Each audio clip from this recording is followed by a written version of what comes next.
esse é o testemunho mais forte que você vai ver hoje. É muito tremendo o que esse rapaz passou. Eu vou ver se eu acho, foi num podcast, e depois eu vou colocar o nome dele aí, que eu não achei. Mas presta atenção, é bem comprido, tá? Mas vale a pena você ver.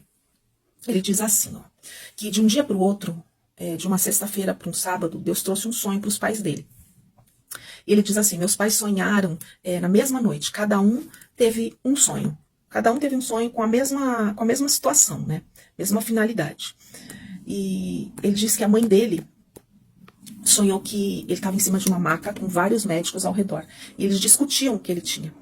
E ela teve esse sonho de madrugada. E o pai dele, na mesma noite, teve um sonho que ele entrava no quarto deles, naquela casa, e segurava na perna direita, gritando de dor. E ele dizia, pai, mãe, eu tô morrendo. Naquela mesma manhã que eles sonharam isso, esse sonho que Deus revelou para os dois, aconteceu exatamente a mesma coisa, gente. Impressionante, impressionante. Ele entra dentro do quarto dos pais, bate na porta e fala, pai, mãe, eu tô morrendo. Exatamente o que Deus mostrou, que Deus revelou antes de acontecer. E ali, ele fala que ele desmaia de dor em cima da cama deles.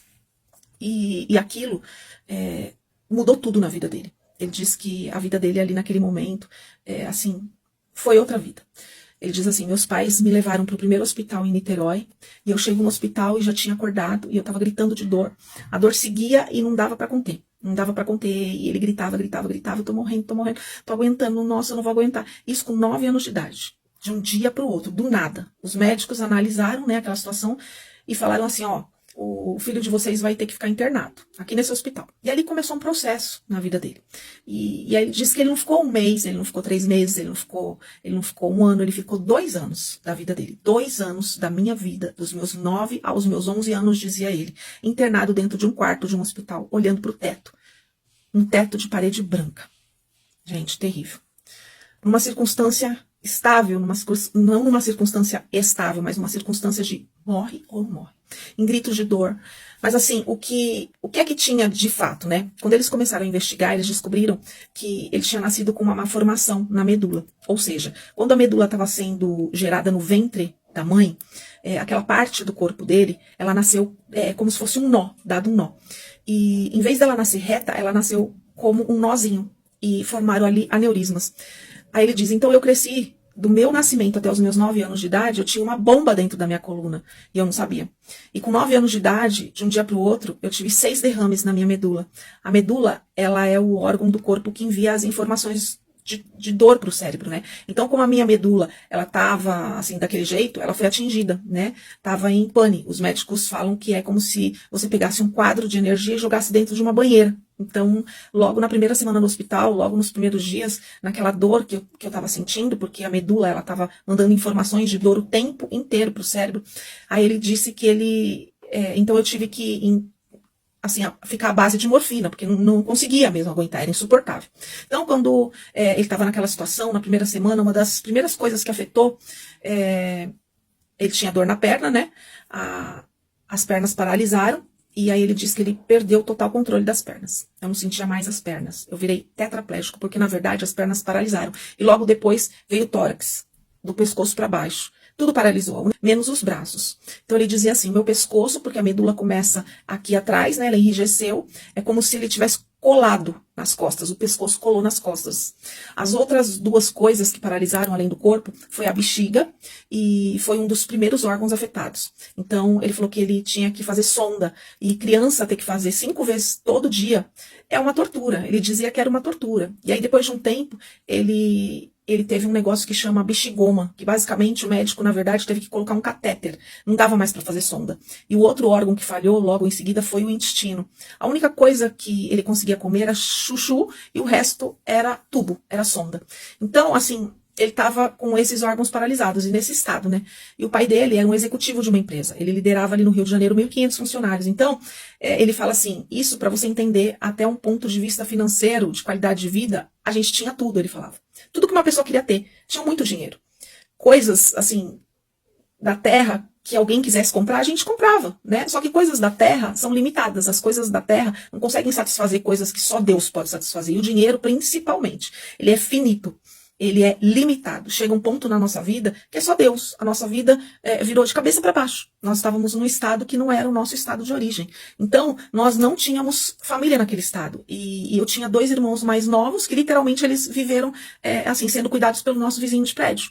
O meu pai, ele passava o dia trabalhando, ele saía do trabalho, passava a madrugada no hospital. E a minha mãe passava o dia comigo. Então, eles começaram a viver naquela rotina. Mas eles sempre...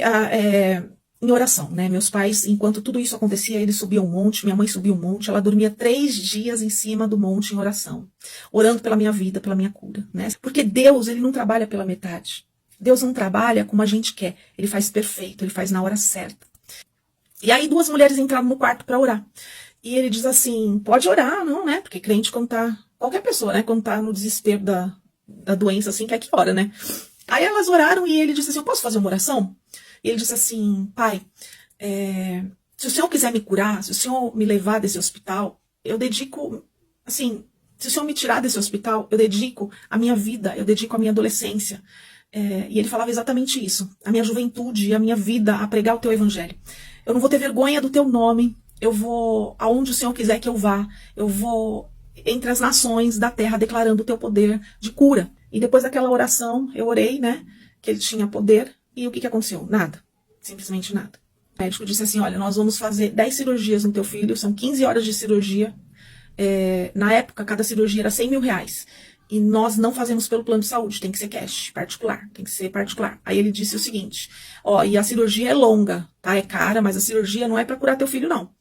Eu tenho que falar algo para vocês. O teu filho, o filho de vocês, ele nunca mais vai andar. O filho de vocês, a bexiga dele nunca mais vai voltar a funcionar. O intestino dele nunca mais vai voltar a funcionar. O que deteriorou, acabou. O que perdeu, perdeu. O que eu vou fazer é tentar desobstruir os outros aneurismas, para dar mais tempo de vida para ele. Eu estou tentando prolongar a vida dele, né? Agora, reverter o caso é impossível. E ele disse que fez a primeira cirurgia, chegou na metade da cirurgia, ele teve uma parada cardíaca. O coração parou e o médico parou a cirurgia e disse, pai, mãe, não dá para continuar, vamos voltar para UTI. E ele foi reanimado. Desfibrilador, né? Reanimando. Aí ele voltou para UTI, ficou esperando para tentar outra cirurgia, fez a segunda, aconteceu a mesma coisa, fez a terceira, aconteceu a mesma coisa, outra tentativa e nada, né? Quando chegava na metade da cirurgia, ele tinha uma parada cardíaca e respiratória. Aí o médico, depois da terceira, chamou os pais e disse assim, pai, mãe, eu tenho algo para dizer para vocês, não tem mais nada que eu possa fazer pelo filho de vocês, não tem mais nada, nada. A medicina não tem o que fazer, o corpo dele já está debilitado demais, infelizmente eu quero dizer para vocês que o seu filho só tem 2 meses de vida, o teu filho vai falecer. Mas meus pais se apegaram em Deus, né, e o que a gente faz? A gente se apega em Deus, e naquele momento os meus pais só tinham Deus mesmo. E quando a situação te arranca tudo, né, que você não tem mais nada para se apegar, você não tem mais dinheiro, você não tem mais médico, você não tem mais medicina, você não tem mais nada, você só tem Deus. E aí Deus, né, Deus, ele vai e aparece. A única coisa que você tem é a fé, e com a fé você tem tudo. E Deus escolheu o momento exato, quando não tinha mais nada que podia ser feito, somente ele mesmo. O médico disse assim, vocês não têm família aqui, eu recomendo que vocês montem um UTI para o seu filho e vá despedir da família, né, porque ele vai falecer. Então, eu fui para Fortaleza para me despedir da minha família, despedir dos meus avós, dos meus tios, porque eu ia falecer. E aí vem o momento mais marcante dessa história, né? Que Deus é o protagonista de tudo, ele merece toda a honra, toda a glória, todo o louvor, toda a majestade.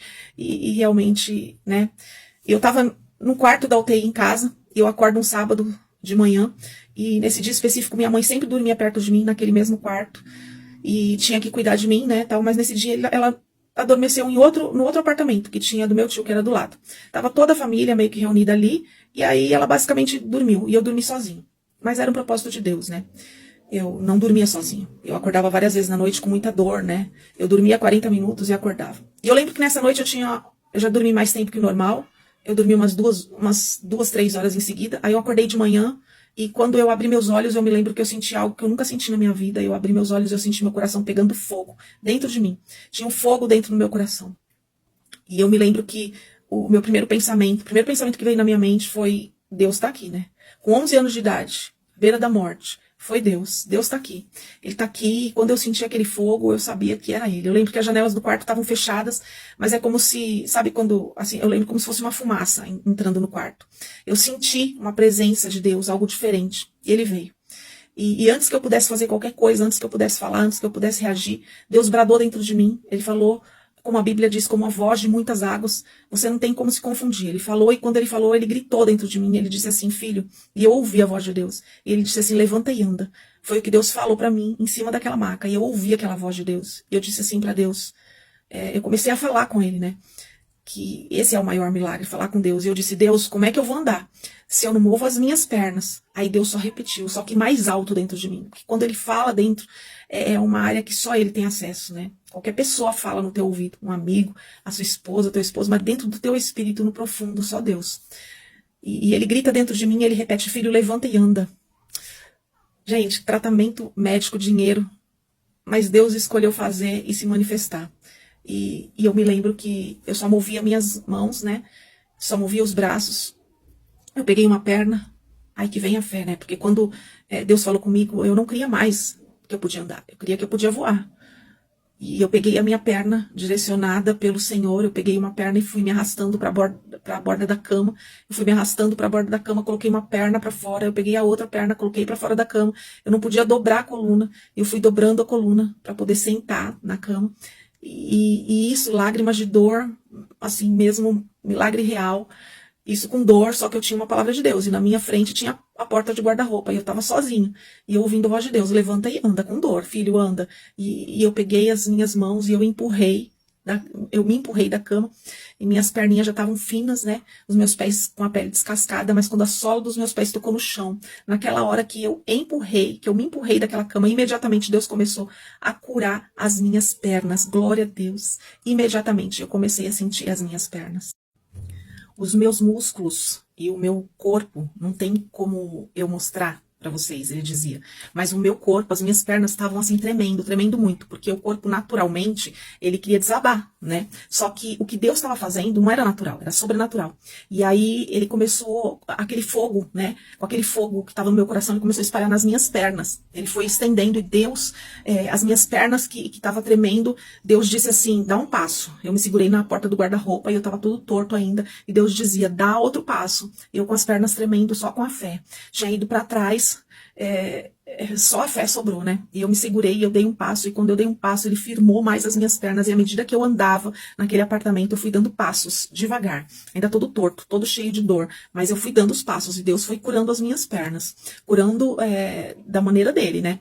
Os meus músculos voltando, e eu lembro que eu cheguei no meio daquele apartamento, e tinha a porta de um banheiro, e eu ouvi o Espírito Santo de Deus também dentro de mim, dizendo, entra. Eu entrei, e eu comecei a passar mal, né? E Deus terminou de curar a minha bexiga, o meu intestino, eu fiz tudo que tinha que fazer ali. E na mesma hora, ele decidiu curar tudo na mesma manhã, né? Em poucos minutos, o que eu vivi 2 anos de espera, o Senhor resolveu solucionar em minutos. E dentro daquele banheiro, eu fiz tudo o que tinha que fazer. Deus curou minha bexiga, curou meu intestino, e eu saí de dentro do banheiro, cheguei na porta, e o meu pescoço, que era uma marca da doença, né, que ele tava colado nas costas, ele tava assim, colado assim, né? E quando eu saí de dentro daquele banheiro, eu senti assim, ó, eu já mexia, né? Uma mão tocando na minha nuca e na mesma hora meu pescoço desprendeu e eu conseguia me movimentar e foi maravilhoso, né? Eu cheguei na frente daquele apartamento lá do meu tio, da minha tia. A minha tia tava lavando louça, imagina só. Ela largou os pratos no chão, eu lembro até hoje que ela quebrou os pratos, ela se ajoelhou chorando. Meu Deus, glória a Deus. Começou a agradecer a Deus, porque aquele que tava na maca, eu tava ali de pé na frente dela, né, no apartamento, naquele apartamento. E quando eu tava em pé, que Deus havia me curado, ele falou dentro de mim, ele disse assim, Samuel, há 1 ano atrás você fez uma oração. E você disse que se eu te curasse, você ia dedicar sua vida para mim. E se eu não te curasse, você ia me glorificar do mesmo jeito. E ele disse, Samuel, eu resolvi responder tudo. Eu resolvi, eu te respondo hoje, eu decidi te curar, eu ouvi a tua oração. Meu Deus, olha, quando Deus diz eu ouvi a tua oração, é uma coisa assim que não dá para explicar, né? De repente você está ouvindo eu falar, emocionado, o Espírito Santo está falando aí dentro do teu coração, está revelando algo para você, porque eu digo que quando o milagre é contado, o ambiente do milagre se manifesta, né? Porque só nós não estamos falando, nós não estamos falando só de um Deus que faz no passado, não, nós estamos falando de um Deus que faz hoje, nós estamos falando de um Deus que faz agora. Então enquanto você está ouvindo, Esse testemunho, Deus pode te visitar onde você está agora, porque Ele é vivo.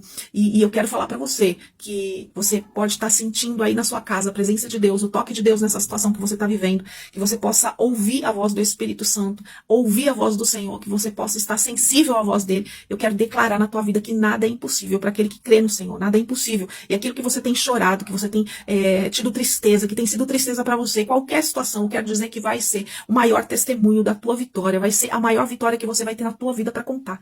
Simplesmente espera. A Bíblia diz que o salmista diz: por que te abates, ó minha alma? Por que te perturbas dentro de mim? E ele diz: espera em Deus, espera em Deus, espera em quem? Não no governo, não na circunstância, não nos amigos, não nas pessoas, não na família, espera em Deus. Só Ele tem socorro para tua casa, só Ele tem socorro para tua vida, só Ele tem restauração para o teu casamento, só Ele tem cura para o teu filho, para tua filha, tem cura para tua casa, para tua família. Só Ele pode fazer, então faz como salmista. Fala para tua própria alma.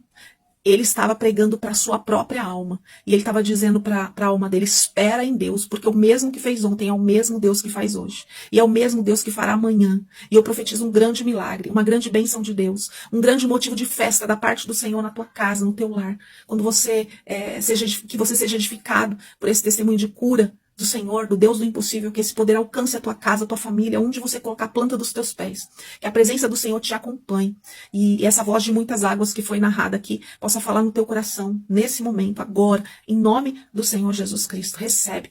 Compartilha com muita gente esse testemunho. É cumprido, mas se você chegou até aqui, compartilha. Se você chegou até aqui, eu sei que você pode estar em lágrimas, né? E eu sei que Deus tocou no teu coração. E que você seja muito, muito abençoado. Como eu fui, contando esse testemunho. Que Deus te abençoe.